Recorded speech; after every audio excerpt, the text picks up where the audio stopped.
Welcome to the Apex Sunday podcast, hosted by myself, Robert Ross, and John Dowsett. John, we're talking about the 2025 MotoGP Grand Prix at Brno, the Czech Republic. And let me start off with saying that Marc's first season in 2013 is personally to me the most impressive still, because he was a rookie and you watch the races and you can't quite believe how this kid is beating these veterans. And then he wins the championship in his first year as a rookie. And then you say, okay, well, that's extremely impressive. Then 2014 comes along and he wins the first 10 races in a row, wins 13 races in total. And then up until 2019, he had 5 championships. In 2019, he had 12 victories, 7 second places, and 1 DNF. And he said he could never replicate that kind of year. But when we look at this year, he's just won 5 races in a row, sprint and race. He has 8 race wins from 12 and 11 sprint wins from 12. I didn't watch this season in F1 where Max won almost every race, but is this season like that for you? No, no, because I think it was different in that, I was listening to Gunther Steiner, who ran the Haas team, and he was saying how you can have the best driver, but not the best car, and you can still have some victories. You can still do well. Yep. But you need both. And then there are the many championships that are won because the vehicle is the fastest thing and nobody can touch it. In this case, we've got both. We've got the fastest driver and the fastest bike. And the main difference is there's lots and lots and lots of fun watching it, whereas Max is just boring. Yeah, even though the racing isn't as good as it was 2016 to 2019 in terms of dicing and passing, it's still a fair amount of dicing and passing usually. And we're witnessing one of the greatest riders ever, just seeing him ride and race. Like his racecraft is just extremely impressive, isn't it? Like he seems to have the vision that a guy like Max does too, where he has almost like a future vision of the race going forward kind of thing. And it's also bringing out the best of the other riders. It really is. Like they're, in a big way. Mm-hmm. Yeah. So if we go to qualifying, we get Pecco with his first pole. That probably brightened him up a little bit, but ultimately I didn't think it would matter, and it didn't. No. And then we had Fabio Quartararo again on the front row in the Yamaha. Just, as much as we talk about Marc, again, Fabio is the guy that if he was on a Ducati this season would be unbelievable. I think it would be Marc and Fabio battling all the time, but that's not the case. But we're seeing some great things from Fabio. Anything else from qualifying for you, John? Well, Martin being back. That's true. Yeah. That was big for me.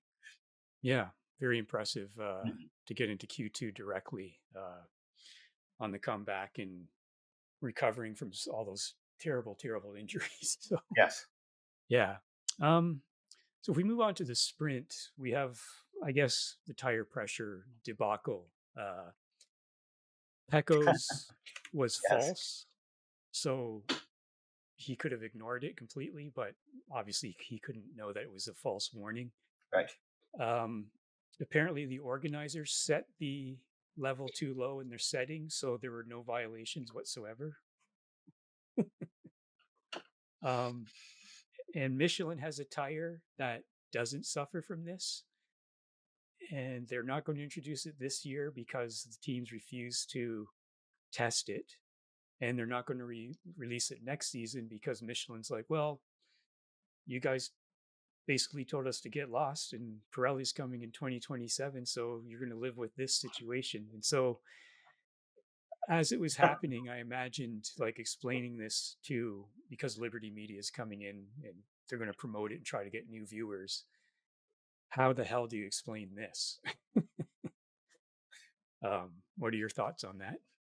Well, you set me off with saying those two magical words of Liberty Media, um, turning it into more of a show. They're gonna make it more profitable for the teams.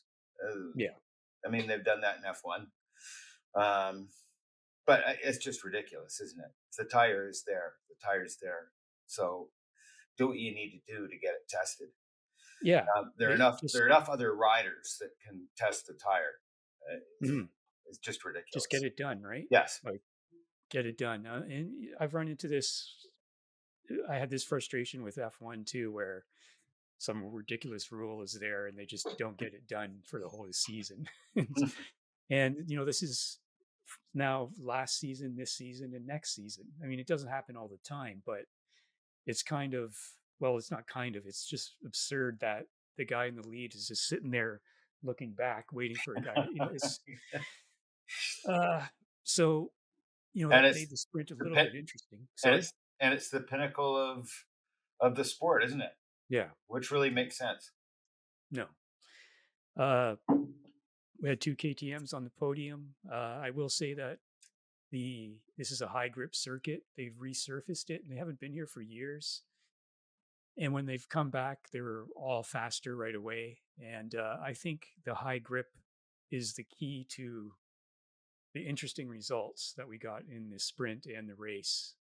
For instance, no other Ducatis on the podium. Maybe what they could do is That's they could do what they do in go karting, and they could put Coca-Cola down over the whole track so it gets sticky. yeah.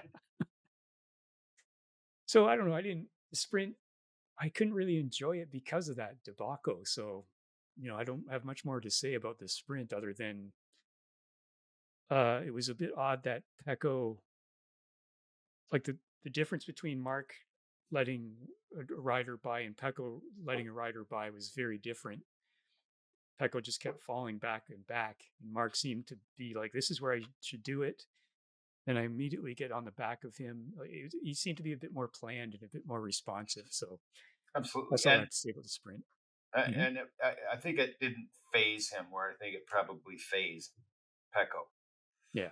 When you have something like that and you have the steam taken away from you, it's very hard to get it back. Hmm. And now you look at it and think you have a very good chance of being right at the top, and it's just stolen from you. And he said the same thing. He's just having problems with the brakes, so people pass him very easily. And basically, he's just sort of, I would say, well, he has publicly written off winning the championship. I mean, that's not unreasonable. He said, "I'm not chasing Marc anymore. I'm going to chase Alex." Uh, and there's nothing that can be done technically with the bike, so he's just going to have to live with it. And hopefully, next season it's more to his taste, or he just has to work on changing his style and adapting to get it done right. But interesting sprint in terms of what happened outside of the racing, but overall I didn't care for the sprint too much. Likewise, Yeah. it was very disappointing. It's very disappointing. Yeah, we've had some great sprints recently, haven't we? So Yeah. moving on to the race, we had Marc in full control again. Let Bezz pass at the beginning. I figured he was just keeping it in control, and then once he passed him, really made a gap pretty quickly. Then kept it under control again and won. But Bezz and Acosta were really quick and really fast. Pecco, it Hmm. was interesting to see him come back towards the end. He said that he effectively turned off his traction control and he had better traction. So let's goes back to this high grip circuit. And it's interesting that, we had Acosta on the podium twice and we had um, the beast, Enea, on the podium in the sprint and gunning for a podium in the race, but he fell out. But far better results for Enea and KTM. And I'm wondering, like, after the race, they're like, "Oh, this may be a turning point," and I'm thinking, I think it's just a circuit. You got extra grip. As soon as the KTM doesn't have grip, it destroys its tires, and you fall back in the race, and you're done. So Absolutely.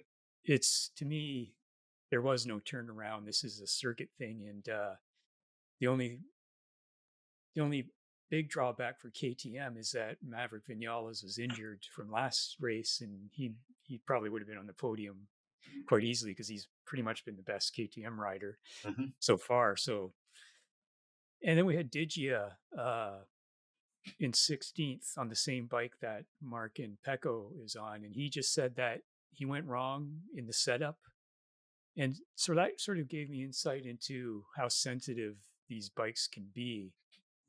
If he got the setup that wrong, that he's in 16th and Marc is winning and Pecco's in 4th, quite a massive difference going on there. But I'm again reminded of Digia saying last season that he no longer considers Marc to be an alien, and the results the other ways.